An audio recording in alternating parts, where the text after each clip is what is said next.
Good morning, good afternoon. Hello, everyone. I believe it's just me today. I'm not sure when Magic might drop in, but let's see.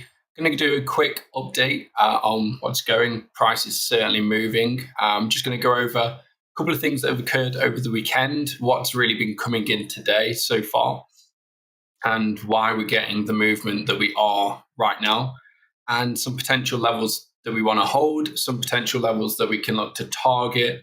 But yeah, let's jump straight into it. So let me share my screen here. Voila. So I'll be honest with you guys, I was very wrong on Friday when I expected a slow weekend. It pretty much came directly after the stream had ended. We got this fast move up. Now, with this fast move up, it has left many inefficiencies on the chart, which we need to be held in order for this uptrend that we've been in for the past few weeks to continue. So, first of all, let's go over those inefficiencies. First of all, we've got a PVA candle. They do like to get filled because when there's such a sheer amount of volume coming in at a specific area, let's all imagine the market maker, he is on the other end of them trades providing the liquidity. They like to come back down and, get out of an unfavorable position if they were in it in the opposing side of this move up. The other things to really look for in this region are the single prints that we've got. We've got single prints here. Very important areas to hold in an uptrend. Or move the box. You really do want this level to be held. You've got the weekly pivots in this region as well. All in the same area on the current chart. So you've got all these things here, really trying to that we really need to hold in order to keep this uptrend going and the current price action that we've got, sustainable. We really, really do want to hold this. Now, if we were to lose it, well, you're going to close them single prints. You're going to close. You've also got a CME gap in this region as well. So you've got many things down here that we can really, if lost this level, if lost the pivots, if lost the start of the single print, you can really effectively what you're doing is you're looking back to this old range. You're looking back to the quarter four high from last year. And then if you're losing that, well, then you're looking at 20K. You're looking to come to the bottom of this range and come and test these regions on the chart. So, the price targets are all multiple percentages away. It's great for trading because you can get in a trade and make multiple percentages on any given trade. Now, right now, interesting level where we actually came up to is actually a naked point of control from when we were back in this region on the charts. It was to the dollar exactly. So it's very nice if anyone had that on their charts and was trading. The fact you had the naked point of control, which led to the swing failure pattern. There's a very valid setup that one could have taken, bouncing from a level, rejecting from a level, that being the naked point of control. Given the setup, that being the SFP, you've got a stop loss from that point, you've got an entry. And then, it really would have paid out very nice if anyone was trading over the weekend. So you've had great trades as of late. And then we've got into today. And the really interesting thing to note that everyone really needs to be aware of, and which is why we're getting such volatility that we are now, is we have to come to the order flow chart, the footprint chart, and really have a look at the open interest. We have had huge increases in open interest yesterday and going into today. Today's really been very large open interest increases. You can see that here by this little box down here. You can see that starting from Sunday and coming all the way up to where we are now, we've had huge open interest increases, the largest that we have had in this entire uptrend. The last 2 days have been the largest increases overall. To check that, I need to go to the 1 day chart and do this, pop on OI. So huge. But you can see here, the largest increases in open interest have come in yesterday and today. Now, the good thing about open interest is when it is high, typically you get a lot more volatility. There's a lot more market participants. There's a lot more money in the market. You tend to get bigger moves, faster moves, great for trading. So, these large increases that we're getting does facilitate that type of environment where it's fast moves, fast trading, but money can be made if you're day trading it. So it's great for the traders among us. Now, If we go back to the lowest time frame and we really look at the CVD that's coming today. So yesterday, CVD was rather, plateaued. Nothing really, nothing really to shout about. It was kind of flat considering the open interest increases we get. And so that's positions opening on either side, combating each other, is what it is.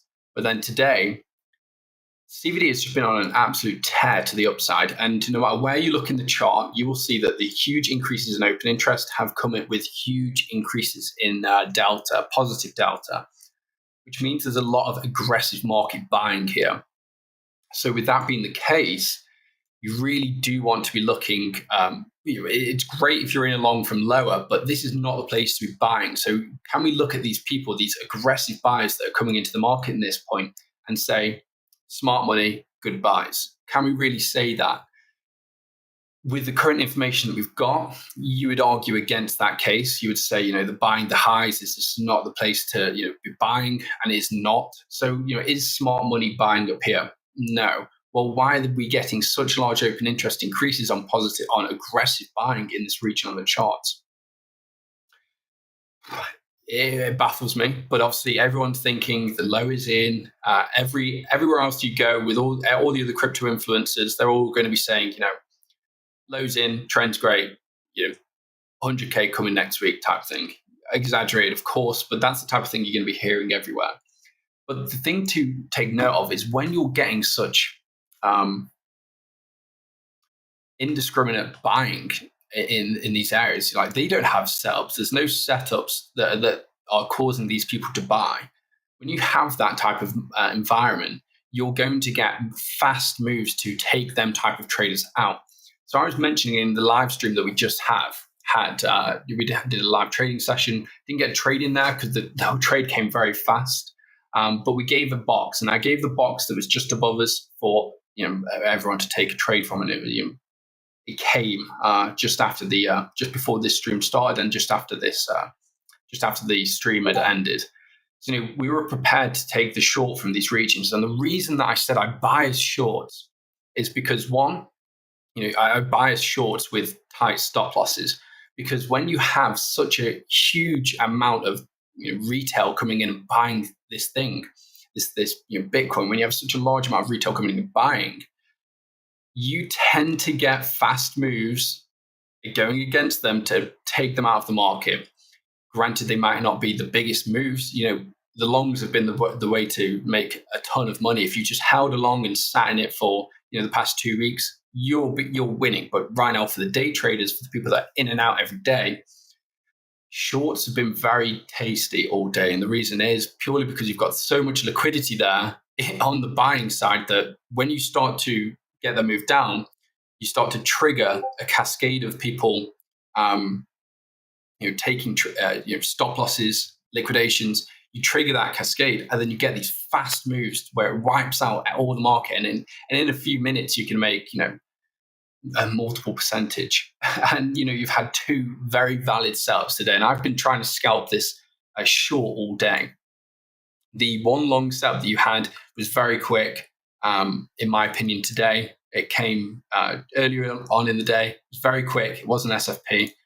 But the reason that you would have ended here is after you've just taken out the potential traders, as you've taken the day low, you then got a load of buyers coming into the markets pretty much straight after, which shows you, even though they've just been taken out, people are already happy to go back in, which is great if you want to see an uptrend here. And then that's what you've got. I didn't take that one because, again, I'm looking for shorts. I've taken 3 today, and they are all on these peaks of the highs, and they are all from my favorite trading setup. So I know people get sick of me saying it, but SFPs are the bloody one. Gives you stop loss entry, and gives you stop loss entry and take profits. Well, they're the fun part to really pick apart. This one here, you had to take profit at the initial balance. It came in rather quick. If I go on here to show you that and expand this candle here, it was here. So you can take the short, and we came right down to the initial balance and got the bounce to when we got another SFP. Now this one was great because it was a very fast move, and you came right down to, let me go back to this chart actually, and you came right down to close the daily open. You tapped the current value area low for the day, and almost have previous day value very low. So you hit all your take profits on that trade. Then price came up. It's reclaimed an important level, which we'll go over when I go back to the chart. And it came up, and if we go over here, you can see we took all these highs from yesterday. This was the previous day high. Took all the highs from yesterday, and then again, another move, another fast move, which you really just had to, if you weren't aggressive with taking your trade, if you didn't know the level which we wanted to trade from, this move was not given. You had to be there, you had to be ready for it, you had to be prepared to take this short. But had you taken it, the move was very fast move. Came in 5 minutes. One of the ways that you can have really identified that this was a trade that you want to take, well, of course, it's the previous day high. Always, if it's the previous day high, look for it to be swung film. That was the setup. But going to XM, really zooming in and looking at it, you can see that in the move up towards the level, right at the top, trend looked good, it all looked good. You were getting positive open interest, positive delta, volume coming in until the peak. And that's when you had things switch up. It went really fast. You got tons of buying imbalances. And what happened? Well, open interest started to drop off. As you took all these shorts that had built and put their stop loss above the previous day high, you took those traders out. Price then came down. Selling imbalances, there's your entry trigger. The SFP has just occurred. Enter that trade, and you really had to be fast, but it really did pay if you were speedy in that instance. Now, the level which really has to be spoken of right now, which is interesting one, because it's not that big of a level, and it's slap bang in the middle of the range, but it really does pay to be aware of it, because I believe that whichever way we hold this particular level, this level being 20,800 to 20,820, if I extend this left and right, which we can do this way, left, right, you can see that throughout the weekend, this has been a very important level. We've pretty much bounced above it and rejected from it when we're below it. So it's been a key level in this particular range that we are in. And that range, let's pull a fixed range pull so you guys can spot it. There's this one. It's a very key level to be aware of inside the range. When we're above it, that's when you can really expect us to go to the highs. And when we're below it, we're really living below it. That's when I'm expecting these areas to be tested, the single prints, the weekly pivots, and the areas that you really want to hold for further upside.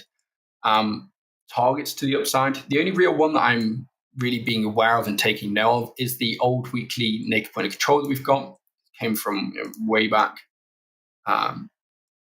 Way back when? Back in August. So a weekly naked point of control from back in August.